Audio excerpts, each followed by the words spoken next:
Hello and welcome to another episode of Periscope. We are here in the Savannah Paranormal Museum and we are doing a podcast from A to Z of the paranormal. And today we are on letter D. D is for demons. Demons. That's a pretty easy get. There you go. That's all we really need to know about demons, Yes, right? that's all you need to know. Rah-rah. Rah-rah. Demons are, of course, an amazingly rich and dense thing to kind of try to dive into because every culture has demons. Every culture has some entity that is sort of the epitome of dark, evil See, and that interests me situations. because I, of course, was ingrained with Christian theology. Right. So demons are obviously rampant in in Christian theology. Yes. But I am not sure how they fit in, and this is just because I've never studied it. I'm not sure how they fit into other cultures and religions. Well, the fascinating thing is Christian demons do kind of have a lineage. They actually come from other cultures more than the insular Christianity and Christian doctrines. A lot of these things. We can go back to the Zoroastrians, which we'll probably hit in the Z's. Almost and have to. They are they're demons, and they come. I believe the term is diva. Which is funny because coming from a theater background, we know some divas. But the divas there were, I believe they're spelled D-A-E-V-A, but they're pronounced divas, which is also demon, D-A-E-M-O-N, pronounced demon. We just kind of started taking a lot of our clues and hints from these other cultures and how they approached these creatures. And the fascinating thing about the diva of the other cultures is that the diva were just this other race of beings, the higher race of beings, another form of life that kind of existed, hyper powerful, able to do things, and they weren't all bad. And it also goes with jinn, which is also a D word. Even though we say it's djinn. I used to say djinn all the time, and finally someone was like, the D's silent. And I was like, oh, I'm an idiot. So, the jinn also exist in that same place. The divas and the jinn are the same derivation of class. It's interesting because I think they basically get defined as the Shining Ones. Ooh. And so the Shining Ones, or the Shining Ones, were to be avoided because their powers were so unpredictable and their whims were so, and humans could not withstand being, subject to them. And these entities just existed and was just taken for granted that they existed. And we didn't really bother them. We just tried to stay out of their way, stay out of their path. However, you could seek favor from them. You could try to sort of negotiate with them, and you might get wishes, and you might get things granted for you, or favors from the divas or the jinn. And this was an interesting concept because it spoke of a relationship that you could have. Which, of course, when Christianity kind of started examining these things, they took that relationship and turned it into witchcraft. If you were having relationships with any spiritual beings that were not in line with, God, Stereotypical Christian, yeah. right, then you were dealing in demon worship, devil worship, and that becomes this whole different ball of wax. By demonizing, by demonizing all of these other faiths, deities, we find ourselves faced with just this wide pantheon of demons when in fact they were serving as deities for other cultures. Other cultures were praying and engaging with them, and we would see their idols, and we'd be like, "Oh, look, there's a goat-headed, idol. That's not our god, so that's a devil." and that became our representation of devil in the Christian faith. And so these are kind of how religions got melded into Christianity. They were being swallowed up because in a lot of cases we had to, in the expanse of culture, sort of include all of these elements from these other pagan and disparate beliefs and fold them into a centralized belief. So there had to be something that was reminiscent, something that was like, oh, I recognize that, so it must be true because I've spent my whole life believing in this specific style or type of thing. So it's like I don't know, trickery almost. Kind of. Well, it was sure. We believe what you believe, just a little different. Yeah, we need this culture to kind of participate with us, so we will start celebrating their holidays, but we'll rebrand them as our holidays. The solstices will now become different. We'll have an Easter and a Christmas instead of a vernal and winter equinox and solstice, summer solstice and winter solstice. They were recognizing the same principles, but they were just making it easier for cultures to find footing in the new religion. But the prevalent concept of demons, which is widely accepted a lot thanks to media, but is sort of this Christian notion of demons are fallen angels. Right. That there was a revolt, a war in heaven, and 1/3 of the host were cast out, and that third that were cast out were cast into a lake of fire. Some people think that that's the whole story, but there are certain elements that suggest that they were not cast into hell; they were actually cast to earth. And earth is the domain of demons, and it's like, oh well, this is going to become very complicated. And if you read the Gnostic Bible, or if you go into Gnosticism at all, and we'll cover that in G, it's not N, it's G, Gnostics. That is a whole fascinating subsect of Christian ideology that suggests that there is more to that story than we are realizing. But here we have the construct is that they were cast out of heaven, and when they were cast out of heaven, they became demons, and then of course the chief and principal angels, the highest, most powerful angels, became devils. They became princes of hell, and that's where we get the names Lucifer, Asmodeus, and all of those things is because we believe that these were high-ranking angels that then turned on God and were cast out, but because of their power, because of how high-ranking they were, they became leaders in hell, and the lesser demons were the lesser angels. So now, in my limited knowledge, I know of, because of this museum, Dybbuk box. Yes. You talked about the jinn, which obviously go to genie in lamps. Yes. And you think of like demon worship as pentagrams and things like that. Exactly. That will hold a demon. So That has is correct. everyone had this part of this belief that believes you can trap and control these demons? Absolutely. That is a really super important question to address. And we move into another D word, Dybbuk box. Dybbuk box, and make no mistake, there were no Dybbuk boxes before 2003. Right. The term Dybbuk box was actually coined by a man to sell something on eBay, and he came out and basically said he made up the story. Our concept of a Dybbuk box, as we understand it today, is that it is a Kabbalistic or Jewish ritual to trap a Dybbuk, which is a Jewish-style ghost entity, in a box.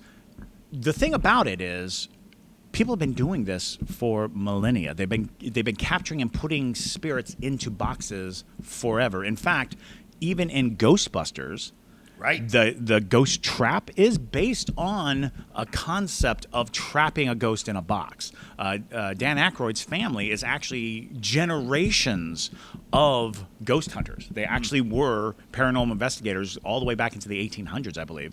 Oh, wow. And so Dan Aykroyd was pulling from his own family's knowledge.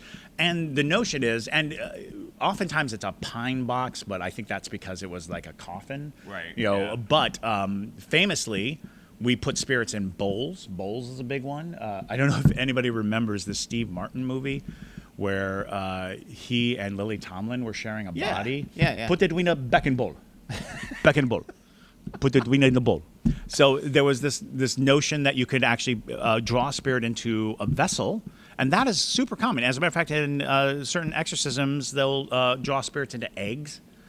They'll draw spirits into dolls is a big one, and of course boxes and famously genies in bottles. Trapping a genie in a bottle, that is an ancient story and an ancient belief that you could, through ritual, lure a spirit and put it in a bottle. Now that kind of gives us this notion that there are items all around the world where people have stood up to dark entities Right. and forced them into objects.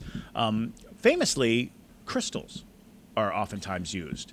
You can draw spirits into crystals. Crystals have all these healing properties, but they also have trapping properties. And so there are countless cursed gems, items. We have an emerald in I was this gonna say, very we have one here, building yeah. that is said to have a demon within it. So yes, the concept of trapping spirits in vessels is age old. The term Dybbuk box is now just a catch-all for any object used to capture a spirit.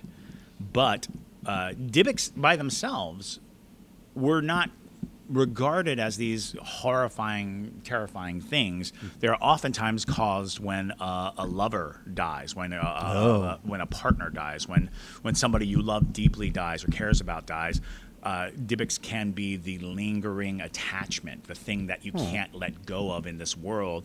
And what generally happens, and that's something that I oftentimes say, is that I think a human spirit can become demonic if they lose sight of their humanity, if they give up that piece of them that gives them empathy or sympathy, because they become obsessed with a single notion or single property of existence, and that makes them singular in action, and that singularity can cause harm.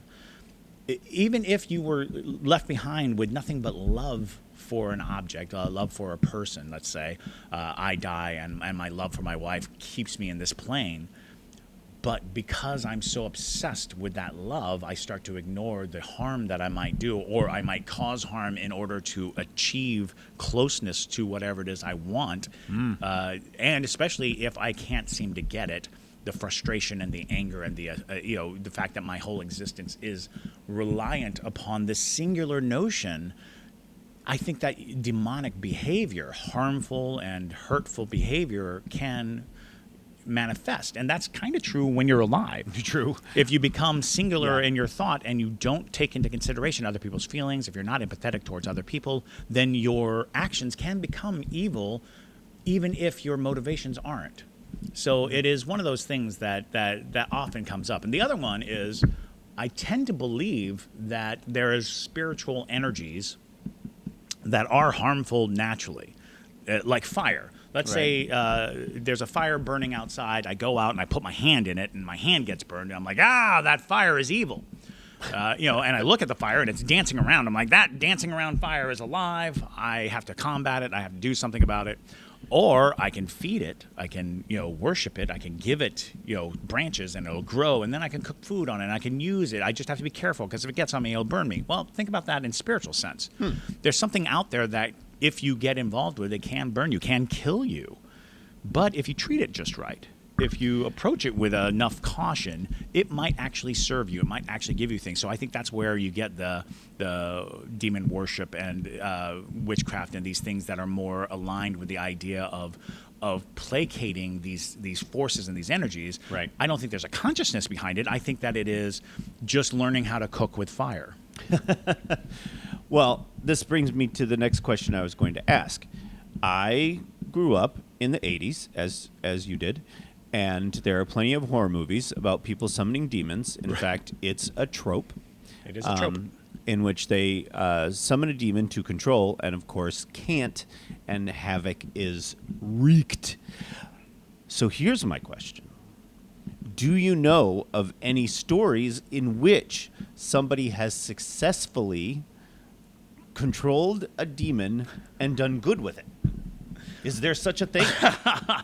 In your pantheon of knowledge. It becomes a question of how you define what is good.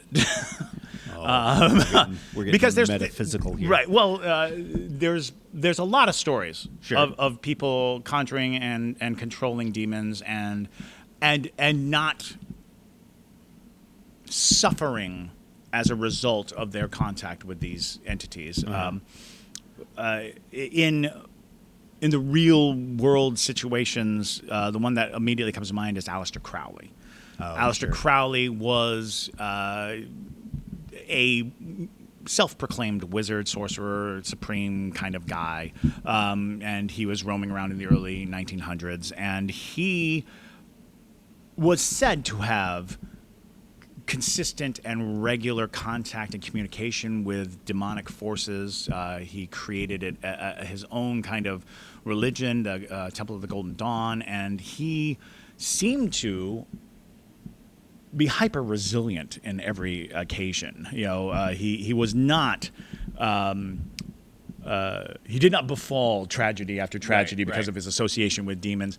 And one of the things that makes it really interesting is the fact that this was kind of this response to this hyper sort of prude and Victorian sentiment of repression, and repression always leads to kind of expulsion in these regards. So he was all about sex magic, and he like honeymooned in the Great Pyramids and was all about having sex with as many people as possible and making sure that it was because his mantra was "Do as thou wilt." Do not have some kind of moral authority dictating what is happening. Feed these carnal feelings because they are brought to us through spiritual means. That our carnality is a part of a spiritual path. Fascinating and strange. And it was also said that he had made a homunculus, which was a small humanoid figure that a demon could inhabit, and it served him. There's all kinds of tales about Aleister Crowley, and we find ourselves kind of looking at him as, well, he lived in a time when he wasn't lawfully persecuted. They didn't burn him at the stake, so he could flourish, and he was wealthy, so naturally he could get away with almost anything. Okay, so here's the $1 million question: how did he die? Happily. Did he? Yeah. Old age. And, Yeah. Classic. Nice. He kind of, and I might have to look this up now because I believe he just kind of like grew into that weird sort of, oh well, that's just old man Crowley. Old man Crowley And his demons. and his homunculus, his homunculus. carrying his groceries home. Exactly. And if I had to guess, he probably died of some form of excess. I really Sure. don't know off the top of my head, but I would imagine like liver damage, Right? or, Yeah. something in that imagined field. But that's worth looking into. I don't know exactly the cause of his death, but it seems like if it were something like dramatic, that would be, then you would know it, everybody would know that it was if something he was dramatic. But found I just feel drawn like and quartered or something. because people started like really standing up to him. I want to say like T.S. Eliot or the other writers in poets really turned against him because they are all a part of the same wizard club in England, and they kicked him out. They kicked him out. Eliot was part of a wizard I club? believe that's true. It's either T.S. Eliot or it's definitely one of the major English poets of the period. When we get to G, we're going to do Google. Google. That's right. There's nothing how more frightening to than find- Google. Find the information. Oh my God. Yes. So, I honestly think we could talk hours and hours about demons and about demonic influence. Sure. We should save it for like exorcisms and possessions and Sure, things like yeah, that. the But specific parts. it's enough to know that every culture on the face of the earth has something that we would identify as demons. And oftentimes when I speak of demons, I am not necessarily talking solely about like the Christian ideal, redskin, forked tongue, horned head thing. I am actually speaking of an accepted belief of a damaging spirit. Whether it is a conscious damaging spirit or if it's just a cloud of dampening evil sensation, I think it's important to know that demon just became the word used to mean dangerous for the human spirit, dangerous to the human, because again we start to really start to debate like, well, are we talking evil? And evil is such a different thing, and we'll probably talk about it next episode on the E. But I think that it is important to note that evil is a human definition of behavior. Like when we see a lion attack and kill somebody, we generally don't say it's evil. We Right. say it's nature. However, it would be easy to classify the lion as evil because it killed a child, because it killed, Right. and we start to apply these morals to the lion's behavior and actions. That is where the demon craze kind of becomes questionable. Is, well, we are using human morals, or the morals we understand as humans, to express how an entity that is not human is behaving. And that becomes a worthwhile debate. Is this just not a damaging thing? Like, do we call hurricanes evil because they tear up the place? And some people do. Some people like, Right. that was Yeah. evil. It was an evil that fell upon us. It's like, well, it was also just nature. It was the nature of the storm. It was the nature of the things that happened. I will say there's a couple of things that we talked about in the past, just you and me, not on the podcast, but where it is like this, where there is some version of this same thing in every culture across the world. I mean, ghosts is like that. Every culture across the world has had some sort of representation of it.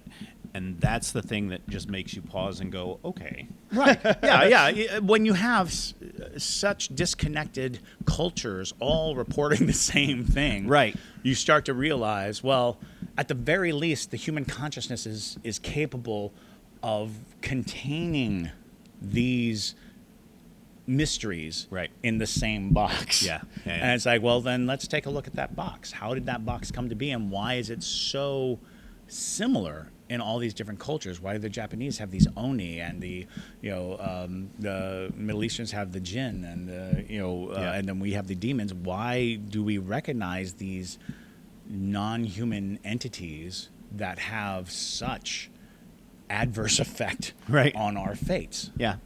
It's got to make you think. It's got to make you think. So that was D. That was a good. That was a lot of info. of info on a single single D, thing. because there were other things in D. Oh, sure. We could do Dogman. We could do. Of course, now my brain is just dried up. We'll get to Dogman next time. We'll come back around, but this seems like demons was such a big subject that it would have taken.